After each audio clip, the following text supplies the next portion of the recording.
trust me. These stories are absolutely terrifying. Don't skip this, or you'll never know what true horror actually means.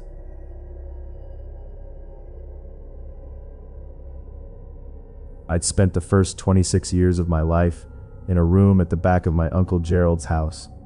Not locked in, never that, but aware somehow that the rest of the world was a place I was being kept away from for a reason I wasn't given. When I was a baby, my parents said I'd had a severe reaction to something. They never said what. The doctors, they told me, had recommended I be kept in a controlled environment, somewhere clean, quiet, away from crowds and strangers and anything that could set off whatever was wrong with me. My Uncle Gerald was a quiet man who lived alone in a farmhouse on the edge of nowhere. So that was where I went, and that was where I stayed. I never questioned it. Not really. Gerald fed me, taught me, drove me to school. He was kind in his way, cold but kind. And whenever I'd ask about my parents or my siblings, I'd seen pictures of them, 2 girls and a boy, all older than me. He'd tell me they were busy, that they'd come get me when I was ready.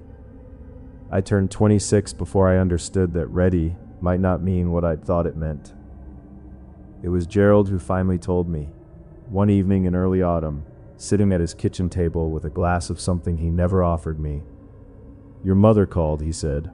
"They want you back now, all of them." I didn't know what to say. I hadn't seen my family since I was an infant. I didn't even know if I'd recognize them. "Why now?" I asked. Gerald looked at me for a long moment. Then he pushed a piece of paper across the table with an address written on it in blue ink. "Just go," he said. "Don't ask questions you don't want answers to." I should have listened to him. The farmhouse where my family lived was 3 hours east. I drove through the night, and by the time I pulled up the gravel drive, the sun was just beginning to break over the tree line. It was bigger than I expected. Old wood, wide porch, windows that reflected nothing back. And standing on that porch were 3 people I'd only ever seen in photographs. My mother was shorter than I imagined. My father had gray at his temples. And my 2 sisters, Rachel and Diana, they watched me step out of the car with expressions I couldn't quite read. No one smiled. "Come inside," my mother said. "You must be tired from the drive." Inside, the house smelled like something I couldn't place. Not bad exactly. Not rotting. It was more like a thick, warm scent, earthy, almost sweet, that seemed to cling to the walls. I mentioned it casually, and my father cleared his throat. "We cook a lot of game here," he said. "Deer, rabbit, whatever we can hunt on the property." I accepted that. I'd always accepted things. The first day was strange. My siblings moved around me like I was something fragile, careful, always watching. My mother kept touching my arm, my shoulder, pressing her hand flat against my back as if checking that I was still solid, still real. "You're so thin," she said at dinner, studying me from across the table. "Gerald never fed you properly." "I'm fine," I told her. "We'll fix that," she said. No one ate much that first night. The food sat on the table untouched. I remember the gravy, specifically, thick and dark in the bowl, pooling at the edges. I remember thinking it looked like it had been sitting for longer than dinner required. At night, the house made sounds. Not creaks exactly, more like pressure, like something heavy shifting somewhere in the walls. I lay awake and listened to it until the sun came up. On the second day, I started finding things. Small things at first. A stain on the hallway floor, dark and worn smooth from scrubbing. A door at the end of the basement stairs that had 3 separate locks on it. Padlocks, the kind you'd use on a storage unit. A room upstairs that was always kept closed, its handle worn from use, but the dust on the frame untouched, like someone had learned not to open it anymore. I asked about none of it. I didn't want to know. But that evening, while my family sat in the living room, I slipped out to the back of the property. There was a shed there, separate from the main house, and the door was held shut with a rusted chain and a padlock. I stood in front of it for a long time, and then I smelled it. That same smell from the house, warm, earthy, sweet, but concentrated, overwhelming. It came from behind that door the way a wave comes off an ocean, and it hit the back of my throat, and for a moment I couldn't breathe. I stepped back. I didn't go inside. I should have left right then. But instead I went back to the house, and I told myself it was nothing, that it was nothing. The third morning I woke before anyone else. I lay in the dark for a while, listening to the house settle around me. Then I heard something from the kitchen below, a scraping sound, like metal dragging across tile. I got up and moved to the top of the stairs and looked down. My father was down there, pulling something from beneath the counter. It was wrapped in cloth. He carried it to the counter and set it down, and then he peeled back the fabric, and I watched from the dark of the stairwell as he opened it.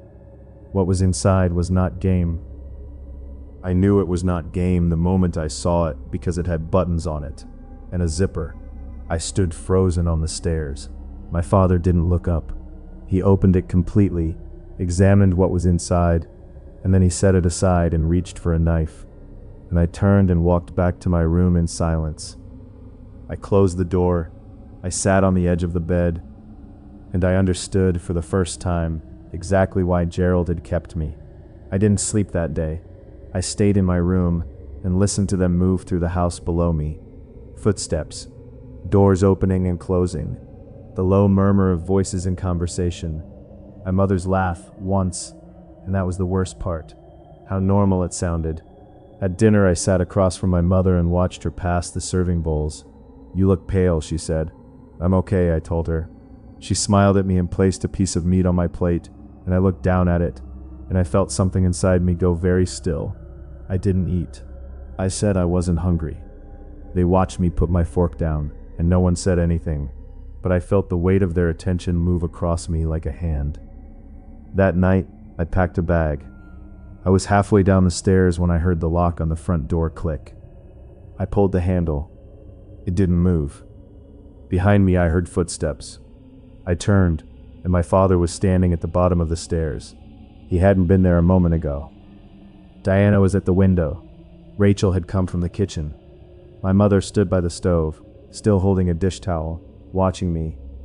"Going somewhere?" my father asked. I said nothing. I looked for an exit. Any exit. The back door. Rachel had already stepped in front of it. My father started up the stairs, slow, unhurried. "Gerald told you not to ask questions," he said, "but he should have told you not to leave." I ran. The window at the end of the hallway. I hit it with the heel of my fist and it shattered outward. I went through it, glass tearing into my arms, and I hit the ground running. Through the yard, past the shed, over the fence at the back of the property. I didn't stop. I didn't look back. I ran until my lungs burned and my legs gave out, and when I finally stopped, I was a mile into the tree line behind the house. I stood there bleeding, shaking in the dark. And behind me, somewhere in the distance, I heard the sound of a door opening, then another, then voices, calling back and forth across the yard, unhurried, like they had all the time in the world, like they knew I couldn't go very far. I made it to a neighbor's house before dawn. The man there drove me to a gas station and I called the police and I told them what I'd seen. They went to the property the next morning. What they found there was enough. I never went back. I never called. I never asked for details about what happened next, or what they found in that shed, or in the room upstairs, or in the room behind the 3 locks in the basement. Gerald called me once, a few weeks later.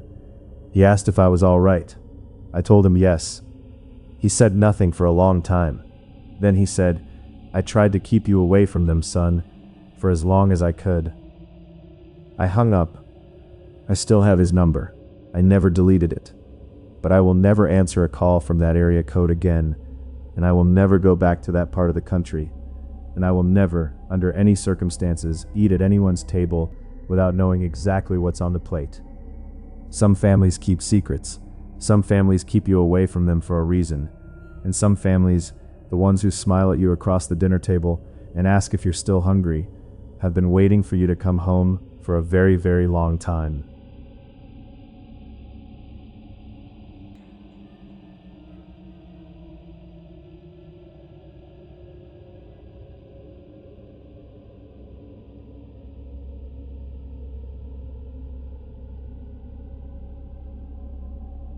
My mother sent me 3 letters before I got on the bus.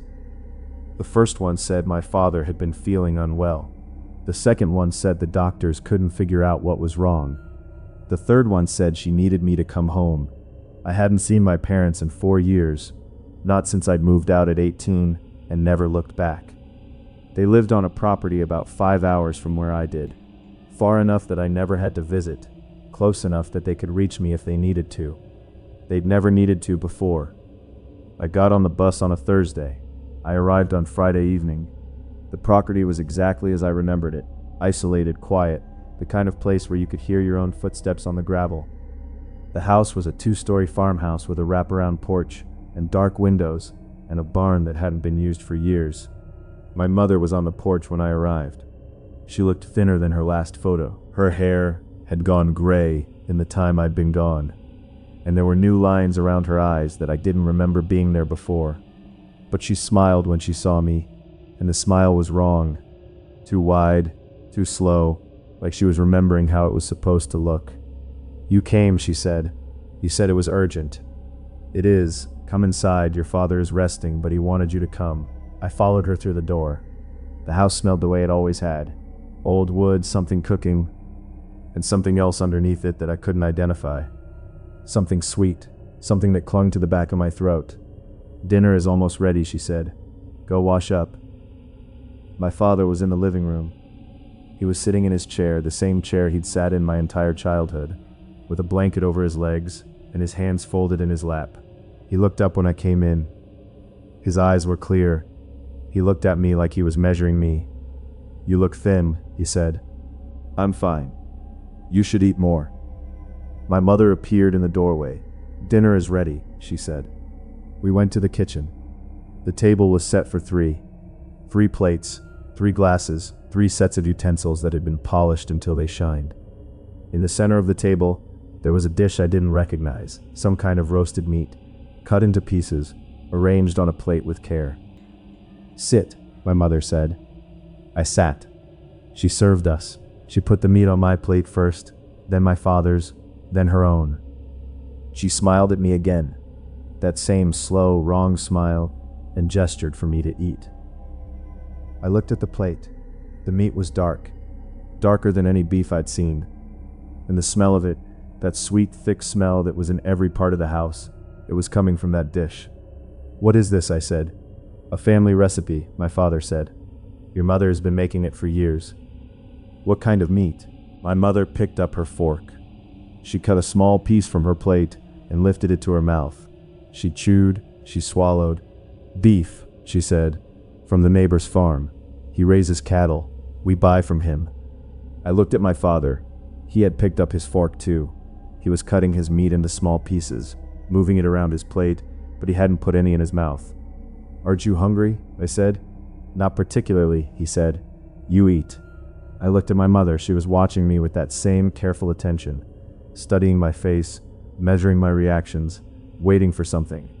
I put a piece of meat in my mouth. It didn't taste like beef. It didn't taste like anything I could name. It was soft in a way that meat shouldn't be soft, and it had a sweetness to it that made my stomach turn. I chewed slowly. I swallowed.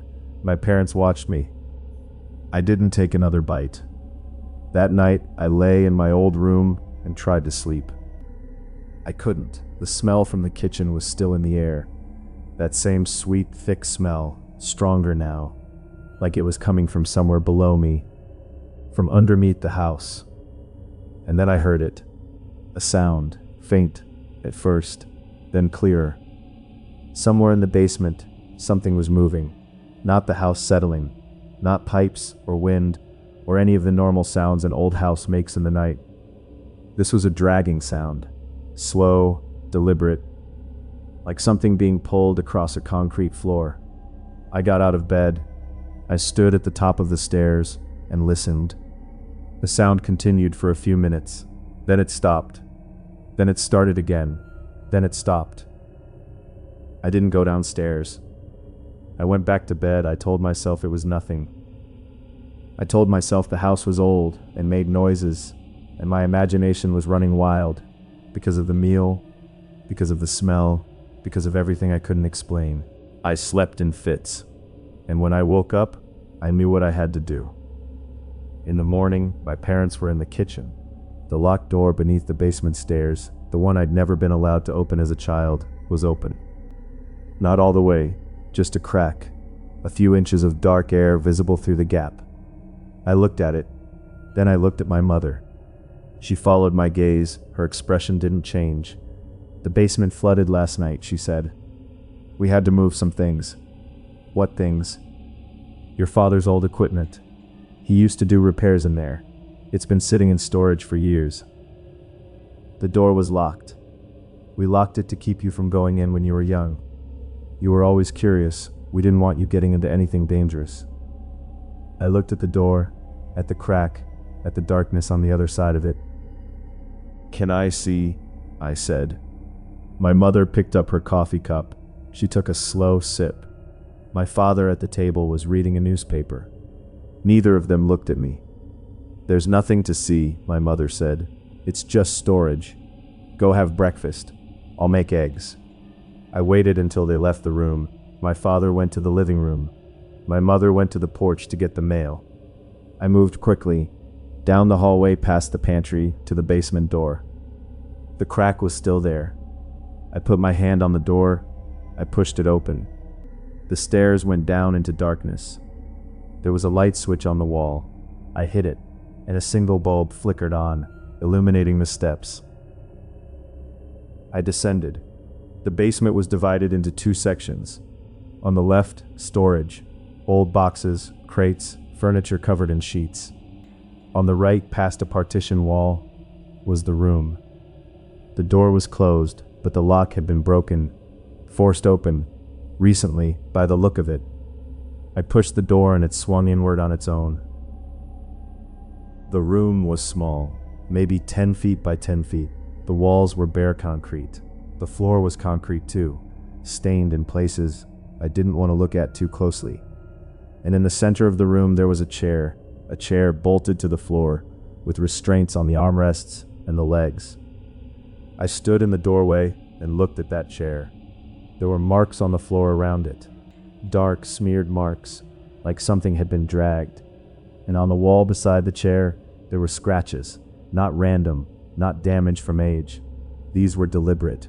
Letters carved into the concrete with something sharp. 2021, 2022, 2023, 2024. 4 years, 4 entries. The most recent one was from 8 months ago. My hands were shaking. I backed out of the room. I closed the door. I climbed the stairs and I walked through the kitchen without stopping. And I went to the front door and I put my hand on the knob. It didn't turn. The door was locked. I looked over my shoulder. My father was standing in the hallway behind me. "You found it," he said. "What is that room?" "A place we keep people." I didn't breathe. "What people?" "People who come to help. People who answer your mother's letters. People who don't leave." He stepped closer. "Your mother writes to lonely people. People with no family. People who need somewhere to go. She tells them we need help on the farm. She tells them we'll take care of everything. They come and they stay, and when they've given us everything they have, we put them in the chair, and your mother cooks them. The smell in the house, the sweet, thick smell that was everywhere. The meat on the plate that wasn't beef. You're lying. Your grandfather did it, his father before him. We don't waste anything. We take care of each other. We keep the family fed." He stopped a few feet from me. "You've been away so long. You look so thin. You need to eat." I grabbed the doorknob with both hands and I pulled. The door rattled in its frame but held. I pulled again. I slammed my shoulder against it. My mother appeared behind my father. She was holding something, a syringe, small, filled with clear liquid. "He always was fast," she said, "like his grandfather. That's why we called him." "Called me for what?" "To come home." I backed away from the door. I looked for a window, a weapon, anything. My father was between me and the hallway. My mother was coming closer, holding the syringe with careful, patient hands. "You won't leave," my father said. "You can't. Your family." I grabbed a lamp from the side table and I threw it at him. It hit his shoulder. He didn't move. He didn't flinch. He just stood there, watching me, like he had all the time in the world. My mother came closer. I ran, not toward them, toward the kitchen, toward the back door, toward anything that might open. I hit the counter, and I grabbed a knife, and I backed into the corner holding it in front of me. They stopped. My mother tilted her head. That same strange look. Patient, curious, like she was watching something she'd seen many times before. "Put the knife down," she said. "You'll hurt yourself. You're insane, both of you. You're insane. We've been doing this for generations. We know what works. We know what you need." She held up the syringe again. "This will make you calm. You won't feel anything. We'll take care of everything." I looked at the knife in my hand. I looked at the back door behind them. I looked at the window above the sink. And I made a choice. I threw the knife at my father. It hit his arm, not deep, just a cut. Just enough to make him step back. And in that moment, I hit the back door with everything I had. The lock broke. The door flew open. I went through it running, and I didn't stop. I ran across the yard, past the barn, through the field where nothing had grown in years. I ran until I couldn't hear them behind me. I ran until I reached the road. I walked 6 miles to the nearest town. I used a phone at a gas station to call the police. They went to the property the next morning. What they found in that basement, in the chair, in the room behind the broken door, in the freezer in the barn, was enough to make the local news for weeks. My parents were arrested. They didn't speak. They didn't defend themselves.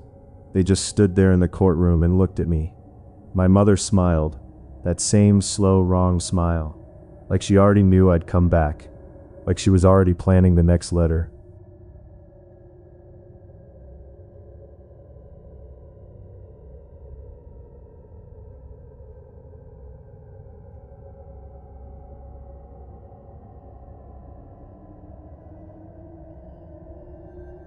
My grandfather died on a Wednesday.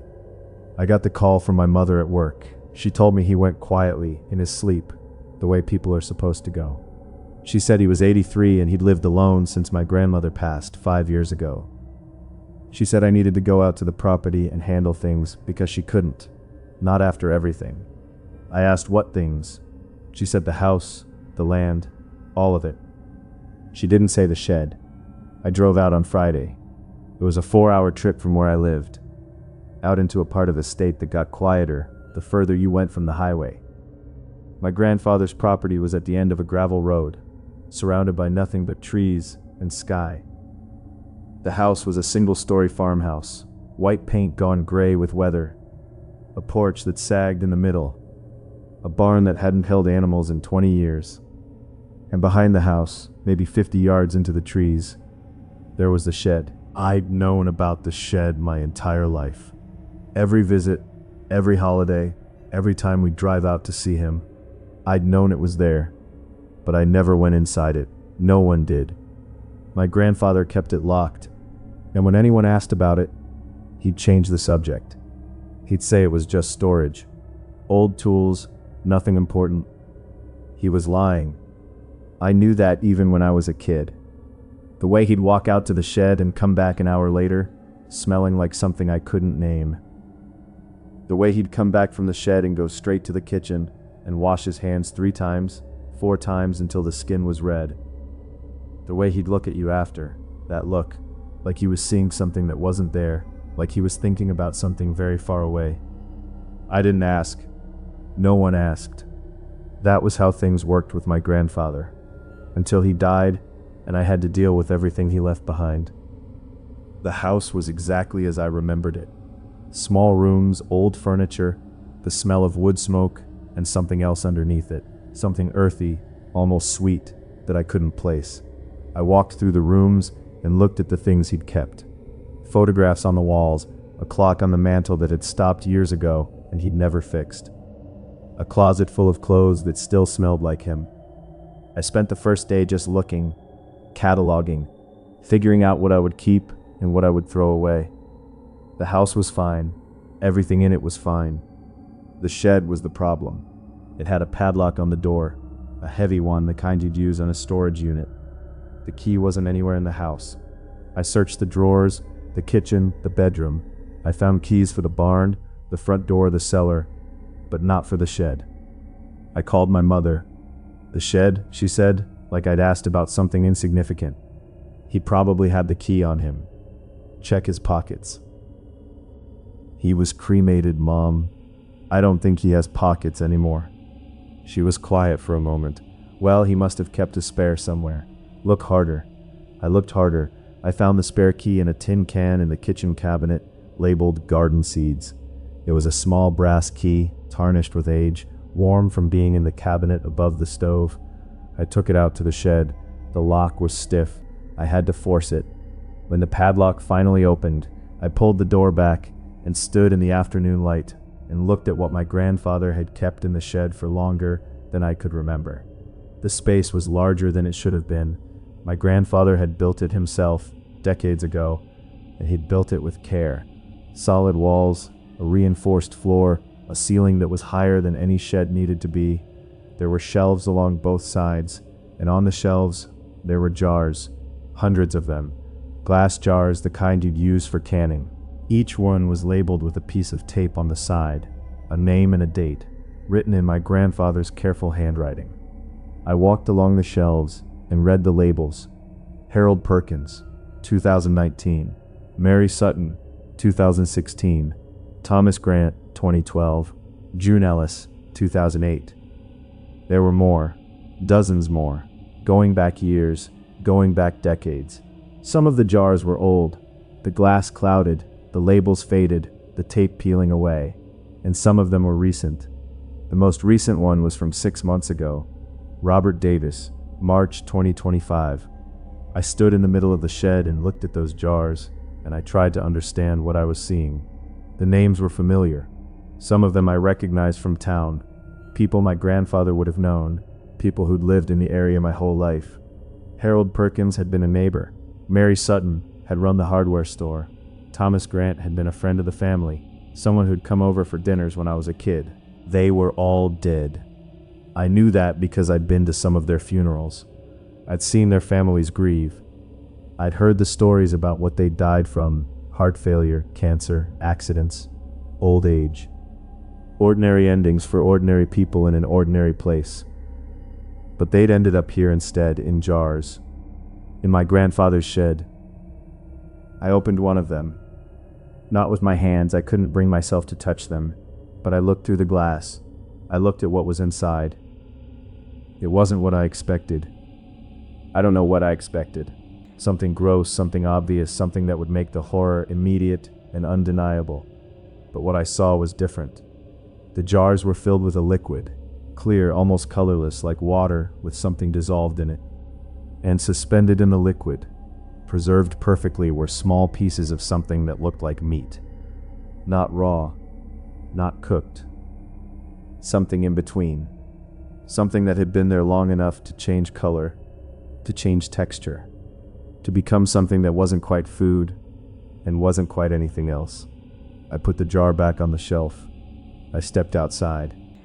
I stood in the afternoon sun, and I breathed the fresh air, and I tried to convince myself that I was misunderstanding something, that there was an explanation, that my grandfather, who taught me to fish, who came to my graduation, who sent me a card on my birthday every year without fail, couldn't have been doing what it looked like he was doing. But the jars had names on them, dates matching obituaries I remembered. And at the back of the shed, behind a curtain I hadn't noticed at first, there was a table with tools on it. Scalpels, forceps, jars of chemicals I couldn't identify, and a notebook with page after page of notes in my grandfather's handwriting. I read the notebook. The first entry was from 1987. I've been doing this since I was young. My father taught me, his father taught him.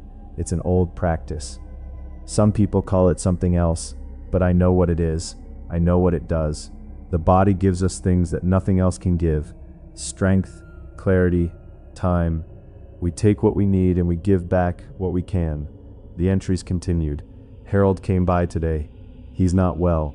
I told him about the old remedy, the one my father used to make. He was skeptical, but he agreed. It will help him. And when his time comes, he will help me. June is gone. She went peacefully. I took what I needed and returned her to the ground. No one will ever know. No one ever does. Robert came to ask about the property line. He's been having trouble with his neighbor. I gave him tea. He fell asleep in the chair. He'll sleep for a long time now. I closed the notebook. I walked back to the house. I sat at my grandfather's kitchen table, and I looked at the empty chair across from me. And I thought about every dinner he'd ever served me. The roast, the stew, the soup, the special recipe he always made when I came to visit. I thought about how good it tasted. I thought about how I always asked for seconds. I found more in the shed over the next few days. Equipment for preparing the bodies, preservatives, salts, chemicals, things he ordered from suppliers that had no business shipping to a rural address. Containers for storage, a system refined over decades that had allowed him to keep going without ever being caught. And letters, not sent letters, received ones, from people who knew. His father had written to him before he died, passing down instructions. A man named Thomas Grant had written thanking my grandfather for the cure and promising to send others who needed help. A woman named Mary Sutton had written to say her husband was recovering and she didn't know how to repay him. They all knew. Some of them had been part of it. People who were dying, people who had given permission, people who thought what my grandfather was doing was a kindness instead of what it actually was. But not all of them. The notebook made that clear. Some come willingly. They understand what I'm offering, but others don't know. They trust me. They come to my door and I feed them, and I put them to sleep, and I take what I need, and I put them back where I found them.